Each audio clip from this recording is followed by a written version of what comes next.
Hello and welcome to the WIHS Journal, Public Affairs from 104.9 FM. I'm Paul Kretschmer.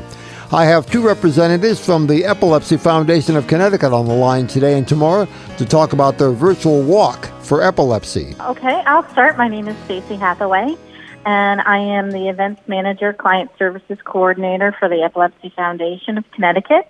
I'm fairly new, just about a year with this foundation. The position presented itself to me, and I felt a strong desire to join the team there to fight the fight to end epilepsy. Had you been involved in human services or services for people prior to that year ago with other organizations, or was that your first step into that type of an arena? I was employed as an event coordinator prior to that for a large venue in Springfield, Massachusetts. Okay. And unfortunately, I was downsized, and this position came along, and it was a blessing, a lot closer to home. And I've learned a tremendous amount related to epilepsy and the foundation, and I've enjoyed my time so far. Great. Sounds like a real answer to a prayer of yours from the sounds of it. And as they used to say on What's My Line, and now we'll ask our other guest to sign in, please, as well. Well, thank you.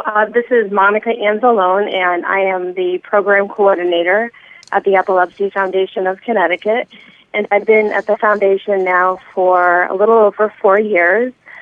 Prior to my starting in this position, I did work in the human service field for over 10 years as a caseworker, so I am still able in my position currently to work with people one-on-one, sometimes in group settings. It's just a little bit less direct than what I'm used to. However, I'm still able to help and hopefully make a difference in the lives of families and individuals that are affected by epilepsy. I have also learned a lot about epilepsy, which is a very complicated and difficult condition for people to have depending on the severity. And so, I'm just grateful to be able to be of service in this way, and I'm glad to be talking with you today. Okay. It sounds from the title that each of you bears that you must spend a certain amount of time working directly together with each other.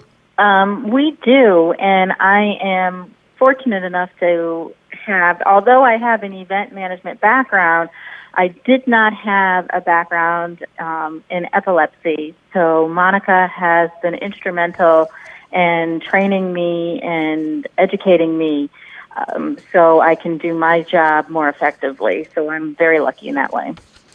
During the course of my lifetime, I've known several people who had epilepsy. One of them I remember from a long time ago as a teenager working in a kitchen facility, stayed on his medication until one day when he decided that he was doing okay, and so he stopped taking it, and then sure enough, within a day or two, he had a seizure on the job, and no one else on the job was aware of his condition up till that point, so it really surprised and I think scared some people.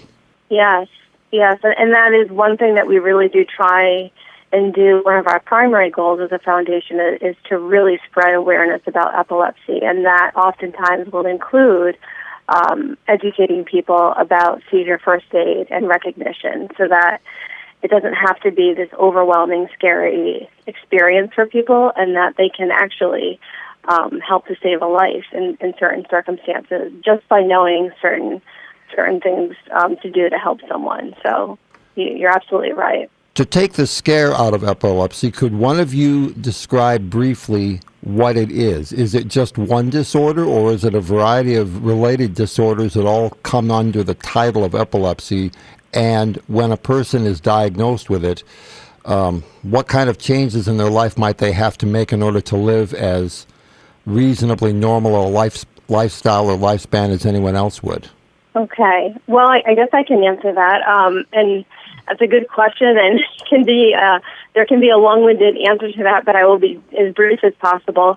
But you are correct in saying that epilepsy is a umbrella term where there are many conditions that can fall under that diagnosis, and usually people will get a diagnosis of epilepsy for a variety of reasons when they've had 2 or more unprovoked seizures.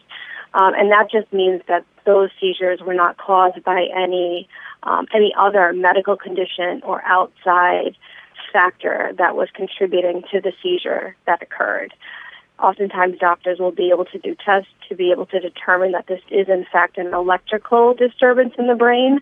And so with that, that's actually a definition of what a seizure is. But once they're able to determine that that's what's happening, and if a person is having at least 2 or more that are 24 hours apart from one another, then they will have that diagnosis or develop that diagnosis of epilepsy. And as far as, being able to cope and to live with the diagnosis, there are a variety of programs out there that we try and incorporate into our programs and services to help with self-management, like any medical condition, taking medication, going to see your doctor on a regular basis and communicating with your doctor, just practicing everyday healthy activities that we all need to do, but is even more so important for somebody that has a condition like epilepsy. And I think just really also knowing themselves, because this is a spectrum disorder. Epilepsy is a spectrum disorder, which means it'll be different for each person that has it. So what might be, again, extremely severe for one person may be well controlled for somebody else that is just taking medication. And there may not be a whole lot more that they need to do other than see a doctor once a year.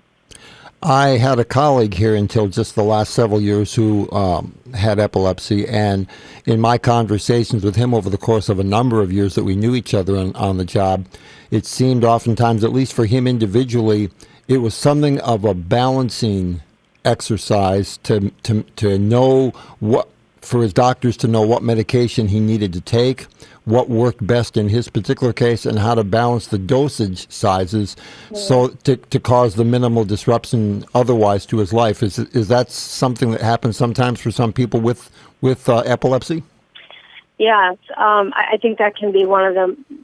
It seems to be one of the most difficult and challenging parts of this is that the doctors have to try and find what drug works for them. There are so many medications out there, and every year they're coming out with new medications, which is good because they oftentimes have less side effects. But still, the doctor, it's a trial and error basis.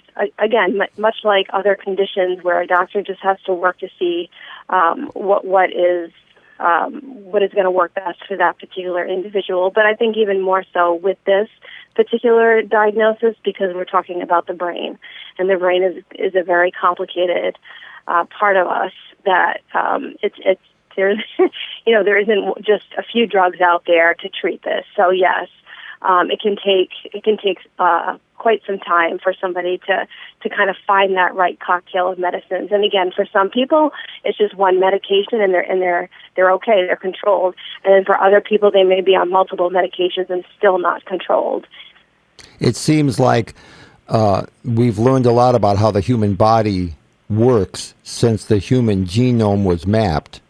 But even in spite of all that additional information, which I'm sure the professionals are still spending a considerable amount of time and resources digesting and understanding, the brain itself is such a complicated organ that I think we could probably come back in 10 or maybe 20 years and still find out that there are things that we don't quite yet understand how the brain functions. And so that, I would imagine that's something as part of the challenge of helping someone who has that brain circuitry, whatever it may be, disorder that causes them to have seizures. Right, yeah. Once again, I'm speaking with Stacy Hathaway and Monica Anzalone from the Epilepsy Foundation of Connecticut about their virtual walk in 2020.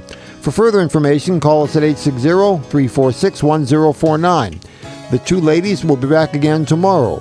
The opinions expressed are those of the participants, not necessarily those of the staff or management of the station.